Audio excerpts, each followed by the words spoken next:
오늘의 삶을 위한 어제의 지혜 고요한 밤, 여러분의 마음에 평안이 함께하기를 기도합니다.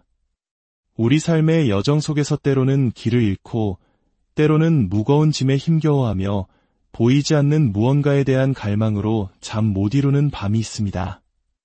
오늘 우리는 바로 그런 한밤중에 이루어진 인류 역사상 가장 심오하고도 중요한 대화 속으로 들어가 보려 합니다. 본격적인 이야기에 앞서 잠시 여러분의 마음을 모아주시면 감사하겠습니다. 이야기가 여러분의 마음에 작은 울림을 준다면 좋아요와 구독으로 그 온기를 나누어 주세요. 여러분의 작은 손길 하나하나가 이 귀한 말씀을 더 많은 이들에게 전하는 아름다운 통로가 됩니다. 이 채널을 통해 하나님의 은혜를 나누는 모든 분들의 삶에 놀라운 축복이 가득하기를 소망합니다. 자, 이제 시작하겠습니다. 어느 깊은 밤, 이스라엘 최고의 지성이자 존경받는 지도자였던 니고데모가 조용히 예수님을 찾아왔습니다. 그는 율법의 정통한 학자였지만 그의 마음속에는 풀리지 않는 거대한 질문이 있었습니다.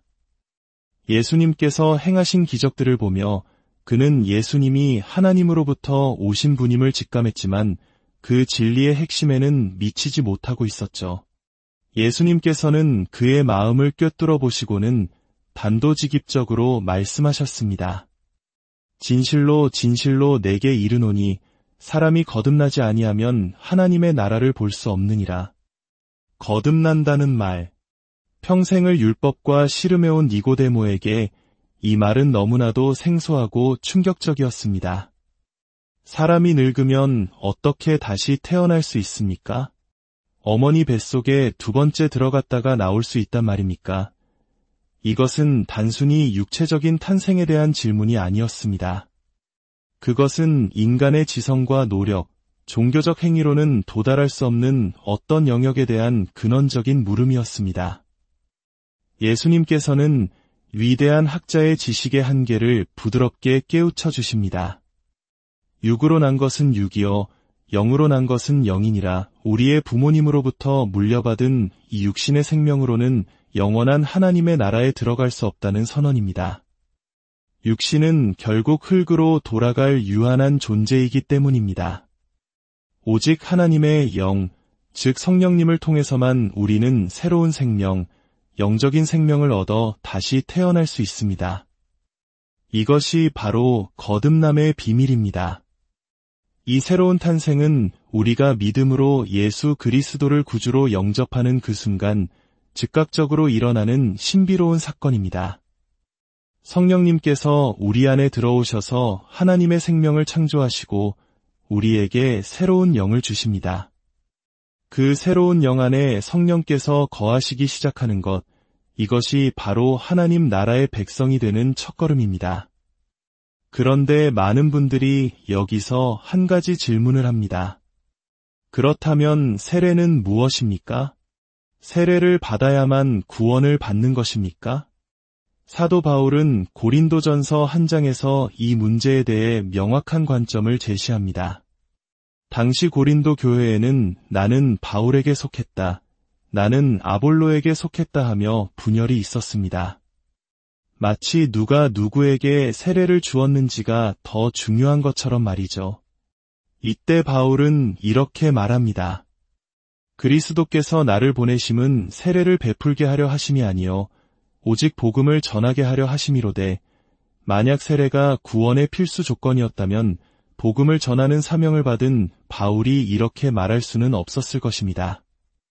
그는 아마 한 사람이라도 더 세례를 주기 위해 가장 가까운 강이나 목욕탕을 찾아 헤맸을 것입니다. 하지만 그의 사명은 세례가 아니라 사람들을 거듭나게 하는 복음을 전하는 것이었습니다. 그렇다고 세례가 중요하지 않다는 뜻은 결코 아닙니다.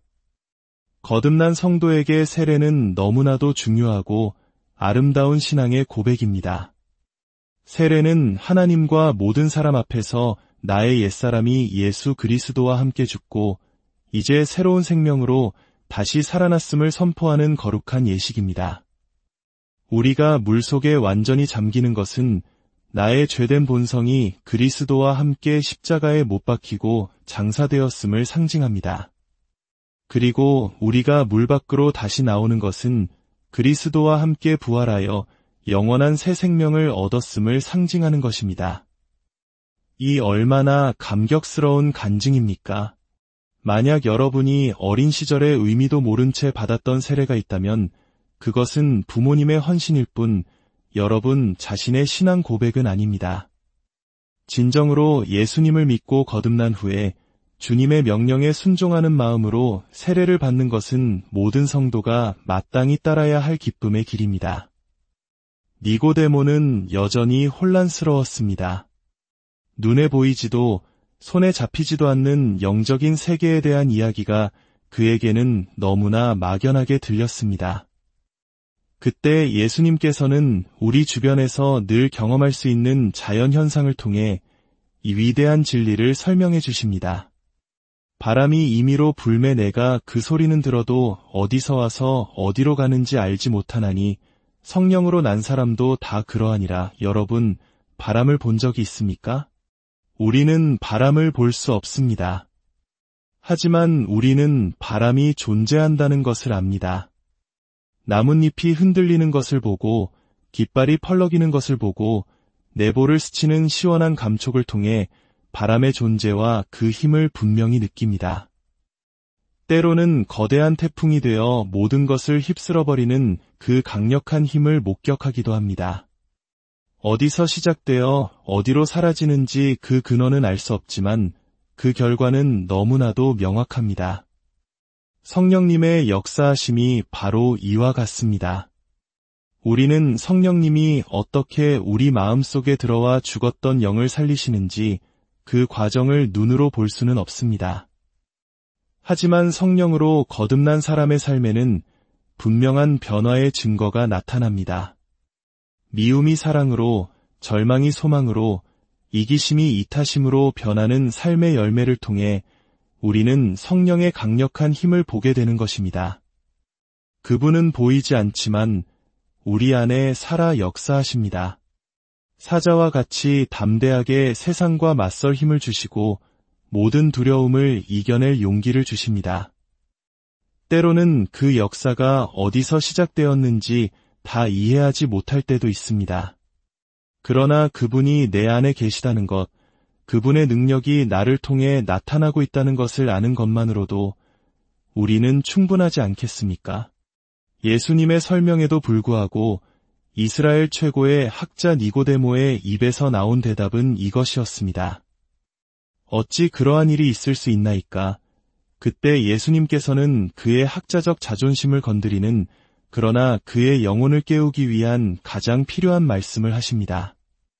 너는 이스라엘의 선생으로서 이러한 것들을 알지 못하느냐? 이것은 단순한 책망이 아니었습니다. 너는 이스라엘에서 가장 위대한 선생이라 불리면서 어떻게 이 가장 근본적인 진리를 모르느냐는 안타까움의 표현이었습니다. 인간의 지식과 신학이 얼마나 영적인 실제 앞에서 무력할 수 있는지를 보여주는 장면입니다. 그리고 예수님께서는 이 대화의 절정으로 우리를 이끌어 가십니다. 바로 구원에 이르는 유일한 길을 보여주는 구약의 한 사건을 통해서 말입니다. 모세가 광야에서 뱀을 든 것 같이 인자도 들려야 하리니 이는 그를 믿는 자마다 영생을 얻게 하려 하심이니라. 오늘날 우리에게 이 말씀은 큰 감동으로 다가오지 않을 수도 있습니다.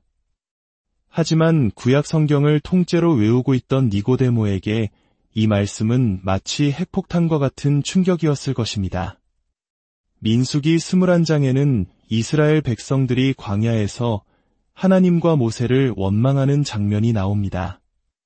음식도 없고 물도 없다며 불평하던 그들에게 하나님께서는 불뱀들을 보내셨습니다. 맹독을 가진 뱀에 물린 사람들은 고통 속에서 죽어갔습니다.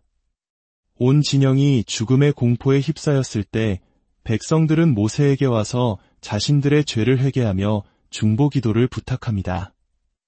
그때 하나님께서는 모세에게 아주 이상한 명령을 내리십니다. 불뱀을 만들어 장대 위에 매달아라. 물린 자마다 그것을 쳐다보면 살리라 상상해 보십시오. 수많은 사람들이 뱀에 물려 죽어가는 아비규환 속에서 모세는 놋으로 뱀의 형상을 만들어 장대 위에 높이답니다. 그리고 외칩니다. 뱀에 물린 자는 저 장대 위의 넛뱀을 쳐다보십시오. 그러면 살 것입니다. 이것은 의학적으로나 상식적으로 도저히 이해할 수 없는 처방입니다. 하지만 하나님의 약속은 분명했습니다. 놋은 성경에서 심판을 상징합니다. 뱀은 우리를 죄에 빠뜨린 원흉, 바로 죄 그 자체를 상징합니다. 즉, 장대 위에 달린 놋뱀은 우리의 죄가 심판받는 모습을 예표하는 것이었습니다. 그리고 그 장대는 바로 예수님께서 달리실 십자가를 상징합니다. 중요한 것은 구원을 얻는 방법이었습니다. 얼마나 큰 믿음이 필요했을까요? 진영 가장자리에 있어서 그 놋뱀이 희미하게 보이는 사람이라도 그저 믿음으로 고개를 들어 그 넛뱀을 바라보기만 하면 그 즉시 몸속에 치명적인 뱀독이 사라지고 살아났습니다. 얼마나 많은 선행을 했는지, 얼마나 간절히 기도했는지는 중요하지 않았습니다. 오직 하나님의 약속을 믿고 바라보는 단순한 믿음의 행위, 그것이 생과 사를 갈랐습니다. 예수님께서는 지금 니고데모에게 바로 이것을 말씀하고 계십니다. 모세가 광야에서 뱀을 든 것처럼 나 인자도 십자가 위에 높이 들릴 것이다. 그리고 누구든지 죄의 맹독에 감염되어 영원한 죽음을 향해 가고 있는 누구든지 믿음의 눈으로 십자가에 달린 나를 바라보기만 하면 그 즉시 죄의 독이 제거되고 영원한 생명을 얻게 될 것이다. 사랑하는 여러분, 구원은 이토록 간단합니다. 너무나 간단해서 오히려 사람들이 걸려 넘어질 정도입니다. 믿음은 찰나에 일어나는 사건입니다. 내가 얼마나 큰 믿음을 가졌는지가 중요한 것이 아닙니다. 나의 믿음의 대상이 누구인지가 중요합니다. 우리가 태어날 때부터 죄인이라는 사실은 하나님께서 이미 다 알고 계십니다. 더 나은 사람이 되겠다는 맹세나 선행으로 구원받을 수 없습니다. 오직 믿음의 눈을 들어 나의 모든 죄를 대신하여 십자가에 달리신 예수 그리스도를 바라보십시오. 그리고 바로 지금 이렇게 고백하십시오. 주님, 나를 위해 대신 죽으심을 믿고 받아들입니다. 그 순간 여러분은 눈으로 볼 수 없지만 이로부터 다시 태어날 것입니다. 성령께서 여러분 안에 임재하실 것입니다. 여러분의 삶은 새로운 차원으로 들어가게 될 것입니다. 오늘 밤 이 거룩한 대화가 여러분 각자의 마음에 깊은 울림을 주었기를 바랍니다. 지식으로 다가갈 수 없는 진리의 세계가 믿음의 눈을 통해 여러분에게 활짝 열리기를 기도합니다. 주님의 놀라운 은혜와 평강이 여러분의 남은 한 주, 그리고 평생의 삶 가운데 충만하시기를